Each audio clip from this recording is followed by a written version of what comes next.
On Friday evening, Italian Defense Minister Guido Crosetto boarded a civilian flight departing from Rome. His destination was Dubai, where his family had already arrived ahead of him. This was not a government delegation or an official diplomatic mission. It was a personal family vacation, the kind that countless travelers take every day to one of the world's most popular tourist destinations. Crosetto's travel plans were straightforward. He would join his family in Dubai and then return to Italy on Saturday afternoon. The schedule was tight, just a brief getaway to spend time with his loved ones before resuming his official duties at the time of his departure. There was no indication that anything unusual was about to unfold in the region. Dubai has long been considered a stable, secure destination for international travelers. It sits in the United Arab Emirates, far from the conflict zones that have periodically flared across the Middle East. Millions of tourists visit each year, drawn by its modern skyline, luxury shopping, and reputation as a safe haven in an often turbulent part of the world for a senior government official planning. A short family holiday Dubai would have seemed like an unremarkable choice. The minister boarded his civilian flight, expecting a routine weekend with his family. His return was scheduled for the following afternoon, which would have had him back in Rome within roughly 24 hours of his arrival in the Emirates. No special arrangements were in place, because none seemed necessary. It was by all appearances an ordinary trip for personal reasons. During what was presumably a break in his official schedule, what Crosetto could not have anticipated was how quickly the situation in the region would deteriorate, transforming his brief family vacation into something far more complicated. The attack came early Saturday morning, and it came with overwhelming force. Israel launched what it described as the largest military flyover in its Air Force's entire history. More than 200 fighter jets filled the skies over Iran, striking approximately 500 targets across the country. The scale of the operation was unprecedented. The primary targets were military infrastructure. Israeli forces focused on air defense systems and missile launchers, aiming to degrade Iran's ability to respond or defend itself. The sheer number of aircraft involved suggests this was not a limited strike, but a comprehensive assault designed to reshape the military balance in the region. But what made this operation particularly striking were the targets that Israeli officials publicly acknowledged. They stated that top Iranian leaders were in their crosshairs. Ayatollah Ali Khamenei, Iran's supreme leader, and President Masoud Pezeshkian were both named as intended targets. This was not merely a military operation, it was an attempt to decapitate the Iranian leadership. The timing of the attack, coming in those early morning hours, would have caught many by surprise for a country like Iran, with its vast territory and entrenched military apparatus. Absorbing such a coordinated assault would have been devastating. The speed and precision required to hit 500 targets simultaneously speaks to months, perhaps years of planning and intelligence gathering. This was the moment that transformed a simmering regional conflict into something far more dangerous. The targeted killing of military commanders is one thing, but openly acknowledging an attempt on the lives of a nation's supreme leader and its elected president sends an unmistakable message. Israel was not interested in surgical strikes or proportional responses, it was going for the heart of the Iranian state itself. Iran's response came swiftly, and it came with a troubling twist. The retaliation was not limited to American military installations. Dubai found itself in the crosshairs.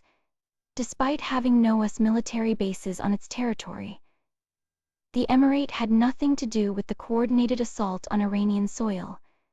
Yet it became a target. Regardless, the United Arab Emirates Defense Ministry confirmed that its air defense systems had intercepted and destroyed a wave of Iranian missiles and drones. The operation, they said, was carried out with high efficiency. But efficiency does not mean perfection. Debris from the intercepted weapons fell across multiple locations in both Abu Dhabi and Dubai. One incident was confirmed in the Palm Jumeirah area, that iconic man-made island known for luxury hotels and upscale residences. 5 large blasts were heard across Dubai, late in the afternoon. For residents and visitors alike, the sounds were jarring. This was not the kind of disruption anyone expected in a city known for its relative safety and stability. Grocery delivery apps began showing heavy delays as people stocked up on supplies. Normal life continued in some pockets, but an unmistakable tension had settled over the emirate. The UAE government responded with a strongly worded statement. It described the attack as a blatant violation of national sovereignty and international law. The ministry asserted the country's right to take all necessary measures to protect its territory, its people, and its security. But the diplomatic language could not obscure what had just happened. A nation that had stayed out of the conflict had been struck. Anyway, the closure of UAE airspace followed immediately. Flights were suspended. The region's aviation network, already strained by the broader crisis, faced further disruption. Dubai's role as a global commercial hub meant that the effects would ripple outward, affecting travelers and trade routes far beyond the Gulf. For the UAE, this was an unsettling reminder of the new reality. Even neutrality offered no guarantee of safety. The immediate consequence for Crosetto was stark and personal. The United Arab Emirates had closed its airspace entirely. ITA Airways, Italy's national carrier, announced it was suspending all flights to and from Dubai until at least Sunday. The Italian defense minister, who had planned to return home on Saturday afternoon, found himself stuck on the ground with no way out. This was not simply an inconvenience or a delayed vacation. This was one of the most critical security moments in recent years, and Italy's top defense official was physically unable to return to his own country. The irony was impossible to miss. The man responsible for Italy's military preparedness during an international crisis was stranded in a hotel room in Dubai, watching events unfold on screens just like everyone else. The practical logistics were straightforward, but inescapable. Commercial flights were grounded across the entire Gulf region. Debris from intercepted missiles had fallen in both Abu Dhabi and Dubai. Local authorities confirmed an incident at Palm Jumeirah, one of the Emirate's most recognizable areas. Grocery delivery apps showed heavy delays as residents stocked up on supplies. Normal life continued in some pockets, but the sense of uncertainty was palpable everywhere for Crosetto.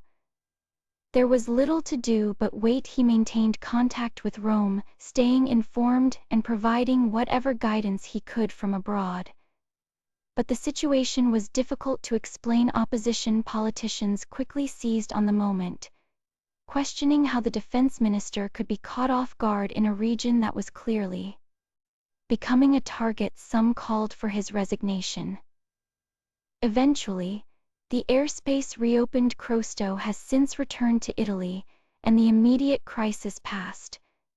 But those hours spent stranded in Dubai, while missiles flew overhead and the Middle East edged closer to open war, became a symbol of something larger. They showed just how quickly modern travel and modern assumptions about safety can fall apart when the unexpected happens.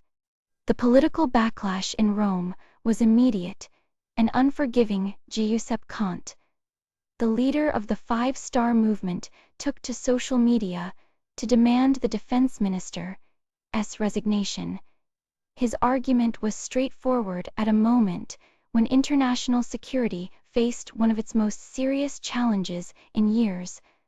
The person responsible for Italy's defense apparatus was simply not in the country. Kant framed this as symptomatic of a broader problem. He suggested that a government which claimed to play a central role in connecting Washington and European capitals had somehow failed to anticipate or properly respond to major military operations unfolding in the Middle East. Stefano Patuanelli, the movement's vice president, elaborated on these concerns. In a formal statement, he was careful to position his criticism away from personal political attacks. This was not about Crosetto as an individual. Patuanelli insisted it was about institutional responsibility and the proper functioning of government during moments of crisis. The questions he raised went to the heart of how Italy manages its national security apparatus. Did the government have any advance knowledge of the attacks? Was there proper coordination with allied nations? Could the chain of command function effectively when the defense minister himself was stranded outside the country's borders? Patuanelli argued that these were legitimate concerns that demanded serious answers. Italian military personnel serve in various theaters abroad. Their safety and the strategic interests of the nation require steady leadership at the top. The Five-Star Movement had long expressed doubts about the government's competence, but this situation, in their view, crossed a line from political disagreement into genuine questions about national security. Patuanelli concluded with a direct call for Crosetto to step down, not as a partisan gesture, he emphasized, but as an act of respect for the institutions the minister was sworn to uphold. The government's response to the growing controversy revealed some uncomfortable gaps in internal communication. Foreign Minister Antonio Tajani faced reporters at a press conference at the Farnesina, and his answers raised more questions than they resolved. He stated clearly that he personally had no knowledge of Crosetto's trip to Dubai. When pressed about whether the government had been informed about the defense minister's whereabouts, Tajani was direct. He did not know. Even more striking was his explanation about the timing of Israel's notification.